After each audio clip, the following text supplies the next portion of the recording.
To the assembled devotees, all glories to Shri Shri Guru and Shri Gauranga Nitai Gaur Premanande.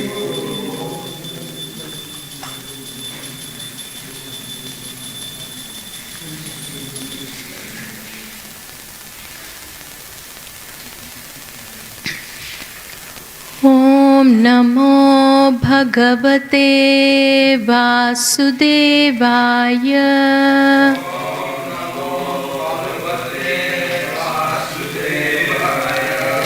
Om Namo Bhagavate Vasudevaya.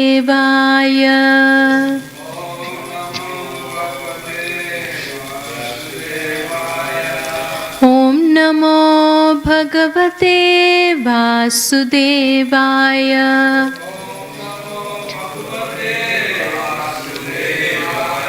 Narayanam Namaskritya Naram Chaiva Narottamam Devim Saraswatim Vyasam Tato Jayam Udirayet Nashta Prayeshva Bhadreshu Nityam Bhagavata Sevaya Bhagavati Uttama Shloke Bhaktir Bhavati Naishtiki Krishnaya Vasudevaya Devaki Nandanaya Cha Nanda Gopakumaraya Govindaya Namo Namaha. Hare Krishna.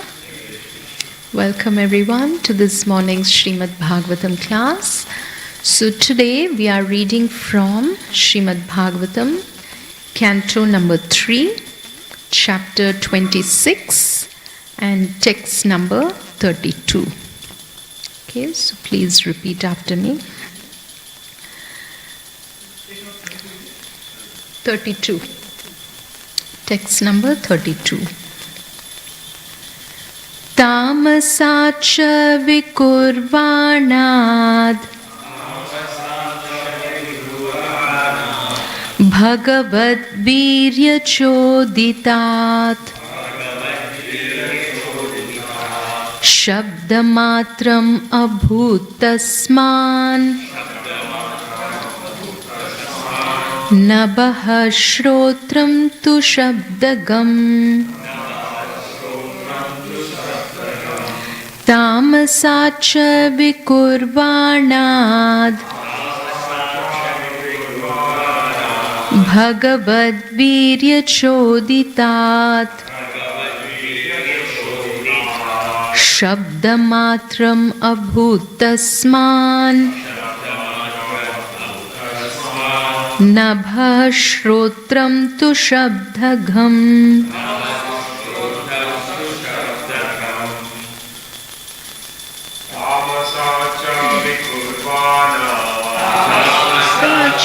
Vikurvana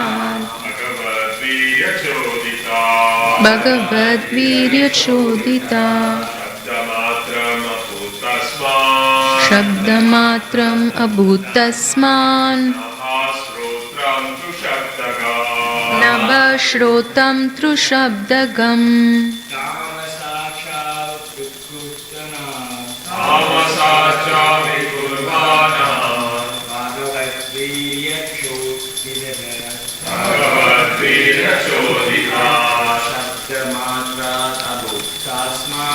Shabdamatram abhutasman Nabha shrotam tru shabdagam. Tamasacha vikurvanat Bhagavad virya choditat Shabdamatram abhutasman Nabhashrotam trushabdagam. Vaishnavis, would you like to recite? Try. It's on the board.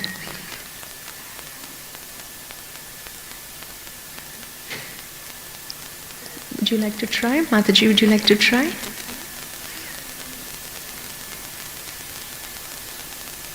Tamasacha vikurvanat Bhagavat virya choditat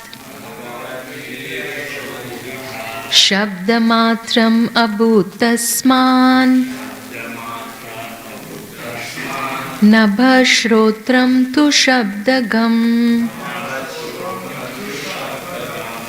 Okay, let's hear the word-to-word meaning. Tamasat, from egoism in ignorance. Cha, and vikurvanat, undergoing transformation. Bhagavat virya, by the energy of the Supreme Personality of Godhead. Choditat, impelled. Shabdamatram, the subtle element sound. Abhut, was manifested. Tasmat, from that. Nabha, ether. Shrotram, the sense of hearing. Tu, then. Shabdagam, which catches sound. Translation and purport by His Divine Grace A.C. Bhaktivedanta Swami Srila Prabhupada Ki Jai. Translation: when egoism in ignorance is agitated by the sex energy of the Supreme Personality of Godhead, the subtle element sound is manifested, and from sound come the ethereal sky and the sense of hearing. Please repeat. When egoism in ignorance is agitated by the sex energy of the Supreme Personality of Godhead, the subtle element sound is manifested, and from sound come the ethereal sky and the sense of hearing. Let us hear the purport. It appears from this verse that all the objects of our sense gratification are the products of egoism in ignorance. It is understood from this verse that by agitation of the element of egoism in ignorance, the first thing produced was sound, which is the subtle form of ether. It is stated also in the Vedanta Sutra that sound is the origin of all objects of material possession, and that by sound one can also dissolve this material existence. Anavritti Shabdat means liberation by sound. The entire material manifestation began from sound, and sound can also end material entanglement if it has a particular potency. The particular sound capable of doing this is the transcendental vibration Hare Krishna. Our entanglement in material affairs has begun from material sound. Now we must purify that sound in spiritual understanding. There is sound in the spiritual world also. If we approach that sound, then our spiritual life begins, and the other requirements for spiritual advancement can be supplied. We have to understand very clearly that sound is the beginning of the creation of all material objects for our sense gratification. Similarly, if sound is purified, our spiritual necessities also are produced from sound. Here it is said that from sound the ether became manifested, and that the air became manifested from ether. How the ethereal sky comes from sound, how the air comes from sky, and how fire comes from air will be explained later on. Sound is the cause of the sky, and sky is the cause of Shrotram, the ear. The ear is the first sense for receiving knowledge. One must give oral reception to any knowledge one wants to receive, either material or spiritual. Therefore, Shrotram is very important. The Vedic knowledge is called Shruti. Knowledge has to be received by hearing. By hearing only can we have access to either material or spiritual enjoyment. In the material world, we manufacture many things for our material comfort simply by hearing. They are already there, but just by hearing, one can transform them. If we want to build a very high skyscraper, this does not mean that we have to create it. The materials for the skyscraper, wood, metal, earth, etc., are all already there. But we make our intimate relationship with those already created material elements by hearing how to utilize them. Modern economic advancement for creation is also a product of hearing, and similarly, one can create a favorable field of spiritual activities by hearing from the right source. Arjuna was a gross materialist in the bodily conception of life and was suffering from the bodily concept very acutely. But simply by hearing, Arjuna became a spiritualized, Krishna-conscious person. Hearing is very important, and that hearing is produced from the sky. By hearing only can we make proper use of that which already exists. The principle of hearing to properly utilize preconceived materials is applicable to spiritual paraphernalia as well. We must hear from the proper spiritual source. Jai. Jai Srila Prabhupada ki Jai. Let's do Mangalacharan. Om Ajnanatimirandasya Jnananjanashalakaya Chakshurunmilitam Ena Tasmai Shri Gurave Namaha Shri Chaitanya Manobishtam Stapitam Ena Bhutale Swayam Rupa Kadamahyam Dadati Swapadantikam Vandeham Shri Gurum Shri Yuta Padakamalam Shri Gurum Vaishnavamscha Shri Rupam Sagrajatam Sahagana Raghunatanvitam Tam Sajivam Sadvaitam Savadutam Parijana Sahitam Krishna Chaitanya Devam Shri Radha Krishna Padan Sahagana Lalita Shri Vishakanvitamscha He Krishna Karuna Sindhu Dinabandhu Jagatpate Gopesha Gopika Kanta Radha Kanta Namostute Tapta Kanchana Gaurangi Radhe Vrindavaneshwari Vrishabhanu Sute Devi Pranamami Hari Priye Vancha Kalpa Tarubhyascha Kripa Sindhubhya Evacha Patitanam Pavanebhyo Vaishnavebhyo Namo Namaha Jai Shri Krishna Chaitanya Prabhu Nityananda Shri Advaita Gadadara Shri Vasadi Gaura Bhakta Vrinda Hare Krishna Krishna Krishna Hare Hare Hare Rama, Rama Rama, Hare Hare.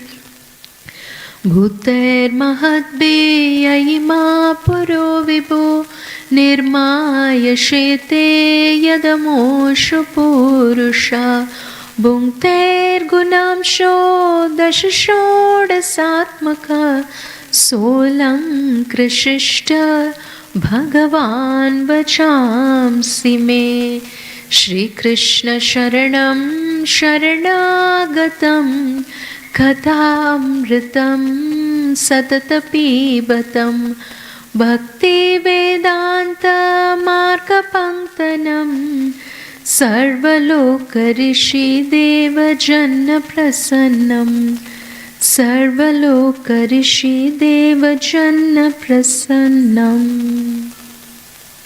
Hare Krishna. So welcome once again to this morning's Srimad Bhagavatam class. So we are hearing a beautiful and a very wonderful conversation that is unfolding between Mother Devahuti and Kardama Muni. Okay, so we have a few new devotees here. So I'll try to explain a little bit of the context so we can try to follow what's happening.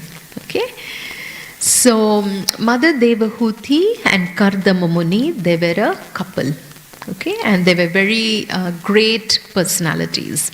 So Mother Devahuti was a princess, and then she was married to a sage called Kardama Muni. And then after many years, many thousands of years of living in the Grihastashram, of living together, of enjoying everything that the world had to offer them, after that, Kardama Muni, he renounced and he went to the forest. So at that time, Mother Devahuti was really very worried. She was so upset. She was feeling, oh, my husband has left me and gone. And she was feeling the pain of separation from him. And also as a woman, she was experiencing all these, difficulties, like, all the sense disturbances. She wanted to, still be in union with her husband, but he had left.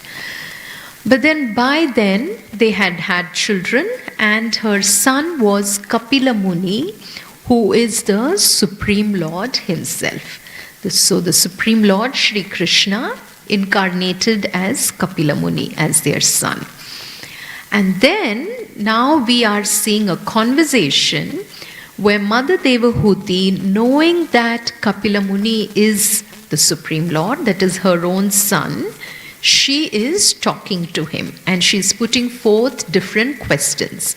And she's asking him, I'm so upset, I'm worried, like all these senses, they're all disturbing me. And, like how do I cope with all this? How do I deal with this suffering that I'm going through? And then Kapila Muni begins to explain. Being the Supreme Lord, he speaks about the path of Bhakti Yoga. First, he begins with that. So he speaks about the glories of devotional service. So he says how beautiful it is to just be the servant of Shri Krishna, and of how we have to serve him with all our heart, with all our love. And how do we do it? With sadhu sangha, in the association of devotees, like how we are all doing today. So in the morning when you were here, we were all singing and dancing together like that. And then Kapila Muni speaks about the various elements of material nature. Okay, because if we remember, Mother Devahuti asked about the different senses that are disturbing her. So what are the different senses?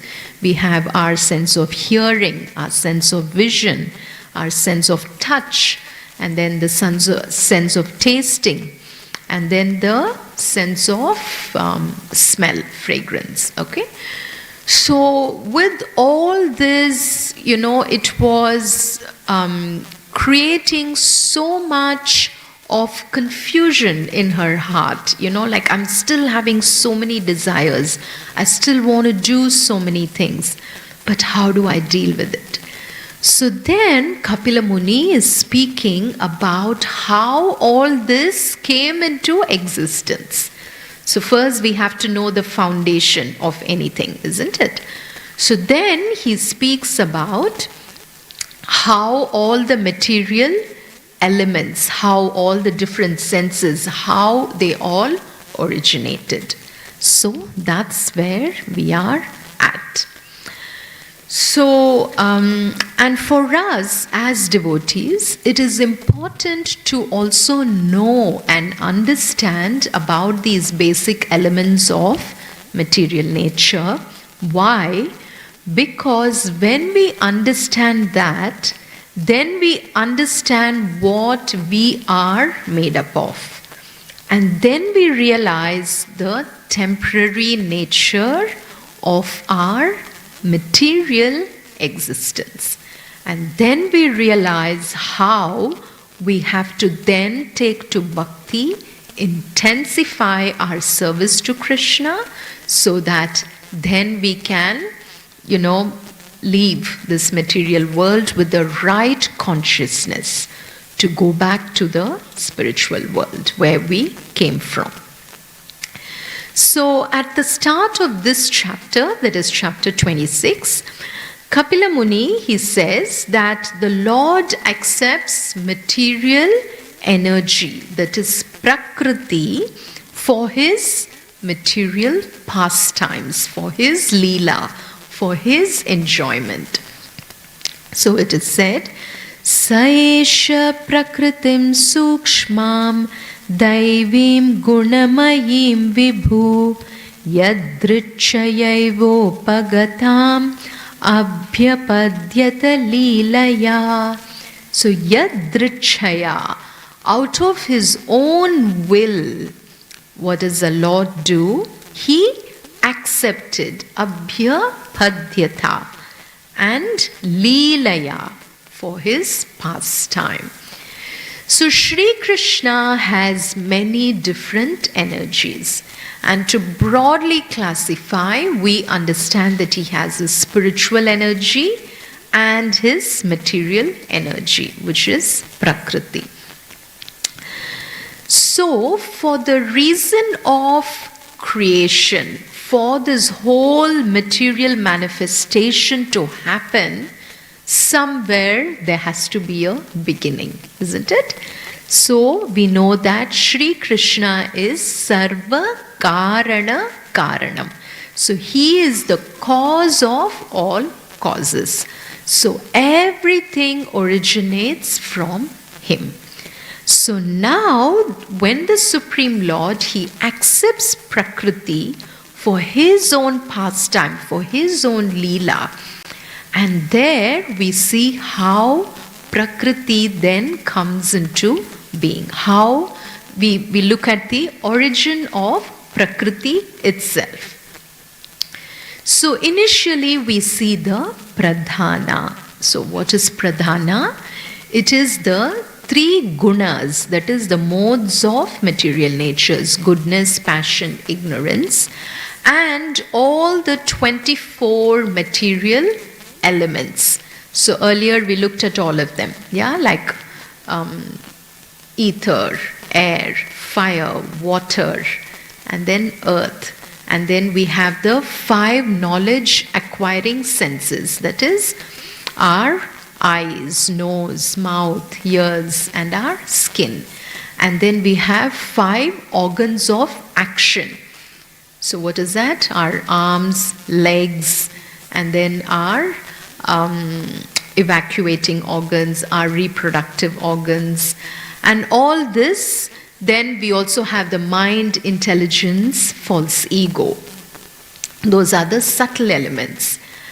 And then we have the sense of hearing, the sense of touch, the sense of vision, and then the sense of smelling, and then the sense of taste. So all these together, all these elements, when they were in their unmanifested form, That is pradhana. So to put it in very simple terms, for example, before you make a big nice sabji, okay, you will have all your ingredients set up ready, isn't it, on the counter. You will chop some potatoes, you will have some coriander, you'll have some tomatoes. Everything is ready, it's all set up. But nothing has happened yet. Then what do? We put everything together and then we mix them up. Isn't it? We add and then we stir and we do all that. And then we get a nice dish that you want to enjoy. So like that, by the interaction of the three gunas, that is the different modes of material nature, that is goodness, passion, ignorance. When all the material elements which we just discussed, when it manifests, when it comes into being, then that is prakriti. Okay, prakriti or material nature. So then what happens? The Supreme Lord, by his internal potency, what is his internal potency? His spiritual energy, his Shakti. So through that he impregnates prakriti, and then the different living entities are produced. So we see all the universes that come into being, and then we see all the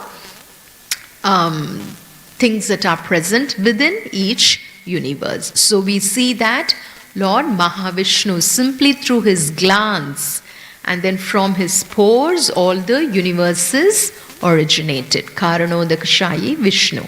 Then from there into each universe, the Lord enters as Garbhodakashayi Vishnu.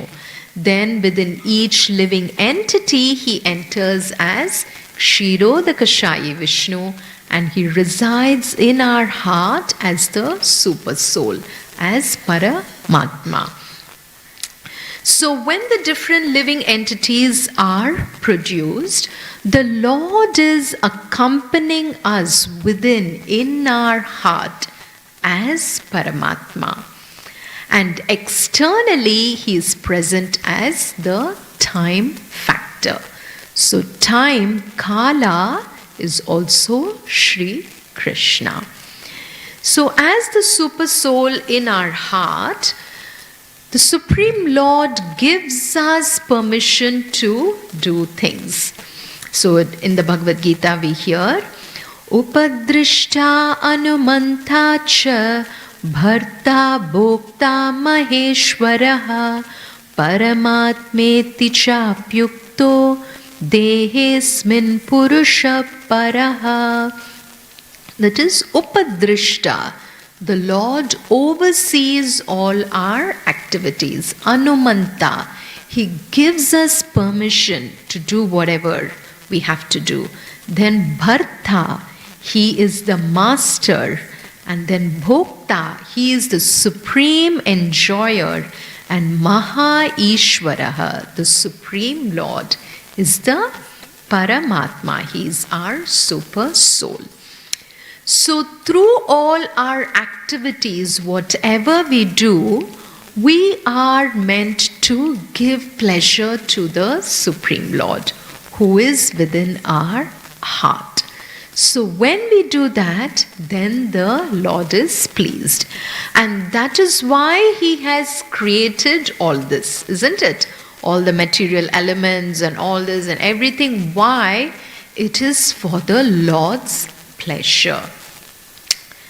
So at this point, we see that when the living entities are there, they have a pure consciousness. And what is that? The pure consciousness, it is serene, it is clear, it is very pleasing, and it is free from all distraction. Just like the crystal clear water, that is the rainwater, it is very pure. But as soon as it touches the earth, muddy earth, then the water gets contaminated. Yeah, it becomes dirty. So like that, the living entities have pure consciousness, which is meant for pleasing Krishna. When we engage our actions in pure consciousness, we please Krishna. But what happens?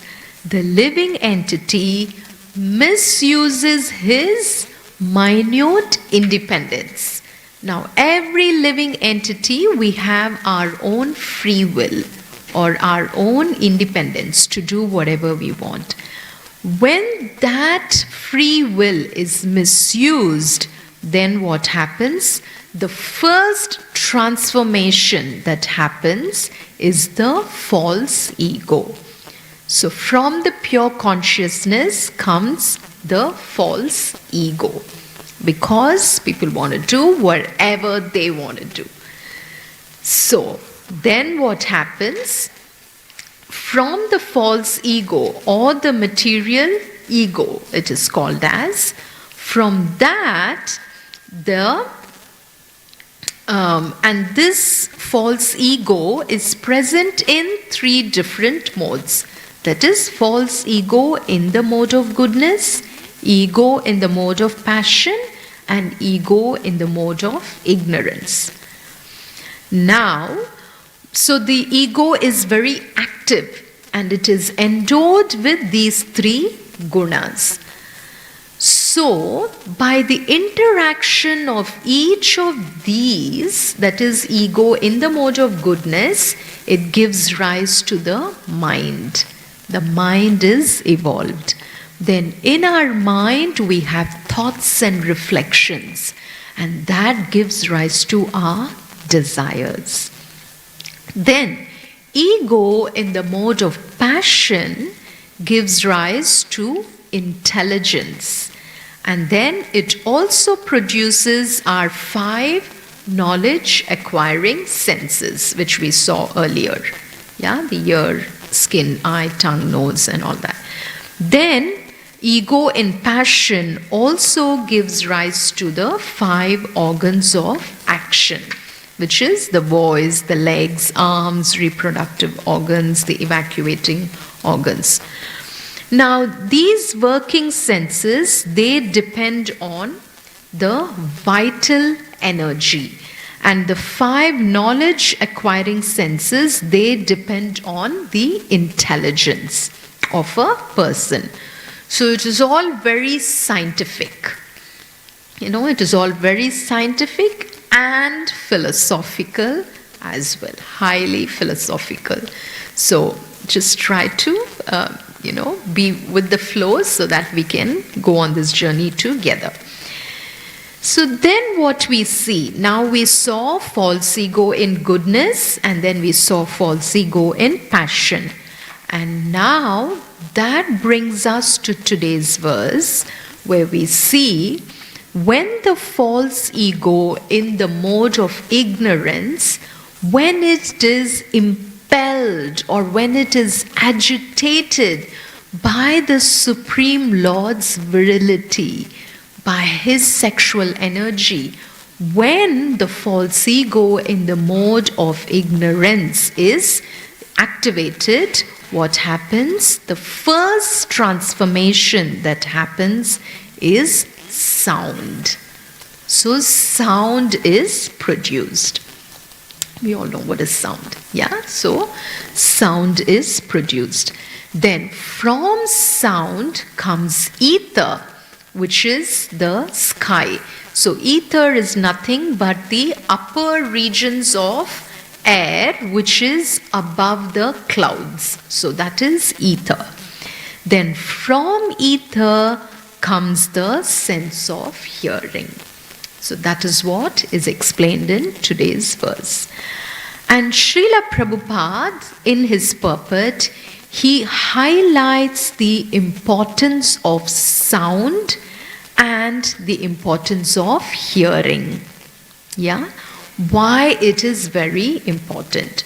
So as we have seen, that sound is the foundation of all the gross elements. So from sound comes ether, from ether comes air, then from air comes fire, then comes water, and then comes earth. Now, all this also, they interact. So, how does the interaction happen? With the time element. So, time, the time factor, time acts as a constant companion, and time also influences all these interactions. And let us not forget, along with the time factor, which is none other than Sri Krishna himself, it is also supported by the Lord's energy at every step. So without the Lord's energy, nothing can happen. So in this verse we see specifically it is the Lord's sexual energy that is agitating, that is impelling the false ego in the mode of ignorance to then produce sound. So Srila Prabhupada says that when we understand that sound is the basis of the material creation, then the same sound can also be used to end our material entanglement. Yeah? And that is where we see the importance of hearing. So what we are essentially trying to do is, we are trying to purify our sense of hearing. We are trying to purify our sense of vision. We are trying to purify our sense of touch, our sense of taste, our sense of smell. Everything, when we engage our senses in the service of Krishna, then we are trying to return to that state of pure consciousness. Then we can please Krishna using all these material elements. So here, just to give a very simple example, okay, because now it might just sound like too much for us, like from pure consciousness, all these elements, they have all come, false ego has come about, and then we are trying to purify our senses, and then we are trying to go back to our pure consciousness. So what is this, okay? So just to give a very simple scientific example, okay? Now many years ago, we would have done some chemistry lab experiments, yeah? And if we know the copper sulfate crystals, so has anyone done the copper sulfate crystal experiment? We may have done, but it's all off our head right now. But I tried to revisit it just to see how can I explain this concept. So we know copper sulfate, which is a chemical, and if we know the color of copper sulfate, we know it's a beautiful blue. It is like the, another way of saying it is like the turquoise blue. Yeah? So yeah, this morning Sri Radha Gopinath was wearing a beautiful turban. So if we go and look at the pictures, we will see that Radha Gopinath was wearing a beautiful copper sulfate blue turban. So these copper sulfate crystals, they are blue in color because they contain water. Okay? Now, when we take the copper sulfate crystals in a little test tube and then when we heat it, what happens? Slowly the water comes out from the crystals and the water starts accumulating on the inside of the test tube. And what happens? The copper sulfate crystals, they lose their blue color and they become white. And now they are anhydrous copper sulfate because they have lost the water content. Now after some time, after cooling for some time, if you just put in 2 or 3 drops of water into the test tube, onto the crystals which are now white in color, Slowly they will change color again and they will become blue. And they will regain their original copper sulfate blue color. So like that, we are all parts and parcels of Krishna. So our consciousness is very pure. It is Krishna conscious. So we can think of that as the blue color of the crystals. So we are also having the blue Shyam Sundar's consciousness, Krishna consciousness. But when all this happens, when the false ego, when the living entity forgets, when we forget our relationship with Krishna, it is like we are removing Krishna from our life, which then we become pale. Just like how the crystals became white, they became anhydrous when the water was lost. And then now what we are doing, we are using all our senses to absorb Krishna back into our life. Just like how we added water to the crystals and then they became blue. So when we engage our senses in serving Krishna, when we bring Krishna back to our life, then we are going back to our pure state of consciousness.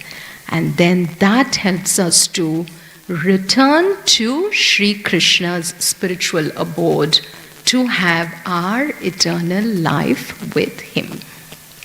But for all that, this lifetime is a practice session. So anything, we cannot just straight away jump to something, isn't it? Even to play kartal, to play mridanga, we have to practice so much. So throughout this life, if we keep endeavoring, if we keep practicing how to serve Krishna, that's why we are called as practicing devotees, And then until, of course, there are very highly elevated souls, like the Maharajas, Srila Prabhupada, and then all our Guru Maharajas. They are all like pure souls. They have come into this world to teach us, to help us how we can, then revive our relationship with Krishna. So, now this whole thing begins with sound. So that is where we are seeing that sound being the basis of all the elements, our sense of hearing being the foundation of everything. When we purify our sense of hearing, then everything follows one by one. So our process of bhakti begins with Shravanam, with hearing. So we see, before reciting Srimad Bhagavatam, Sutta Goswami says, Shrinvatam swakatha Krishna punya shravana kirtanaha hridyantastohya badrani vidunoti suhrit satam. That is, Sutta Goswami is saying, Sri Krishna, who is the Paramatma, the super soul in everyone's heart, and the benefactor of the truthful devotee, cleanses our desire for material enjoyment from the heart of the devotee who has developed the urge to hear his messages. So the first thing is to hear, and that is why we have Srimad Bhagavatam class every morning. So you're all sitting here, you're very, very fortunate. You are blessed to just be in the Bhagavatam class and to hear Srimad Bhagavatam, to hear Krishna Katha. To start with, we may not even understand everything, but it doesn't matter. So that's why Shrotram is important. And then we see Lord Brahma prays before he begins creation. He says, Tvam bhakti yoga paribhavita hritsaroja ase shrute kshita pato nanunata pumsam yadyadiyata urugaya vibhavayanti tattadvapu pranayase sadanugrahaya. So simply by hearing about Krishna, what happens? The sound vibrations, it enters our heart and then it enters our ear and then it goes into our heart and then it cleanses our heart and then Krishna is seen by the devotee. Shrute kshita. So the way to see Krishna is by hearing. So that's why the sense of hearing and the sounds that we hear becomes very important. So if we see in all our, in any yogic process, sound and hearing is very, very important because everything starts there. Our whole education system is based on hearing, isn't it? We go to school from childhood, we hear, and then, but what happens sadly in the general material life, we are just repeating some, random mundane rhymes which don't even mean anything. Humpty Dumpty sat on a wall, Humpty Dumpty had a great fall. Okay, so what? Isn't it? Instead, if we can start chanting from Bhagavad Gita, if we see children in the Gurukul, in the schools, and when we see children of devotees, they are taught to recite and hear Bhagavad Gita verses right from their childhood. Then what happens? It is meaningful. I was watching one of the videos where a very little boy, he goes to the Gurukul and he's just chanting the Bhagavad Gita from start, continuous, non-stop. It was just amazing to just hear that. So like that, we see that we have to purify our sense of hearing. Now, we see that in the pastime of the Kaliya snake. So we know the Kaliya snake, isn't it? Kalinga. He was poisoning the Yamuna river because of his very powerful ego.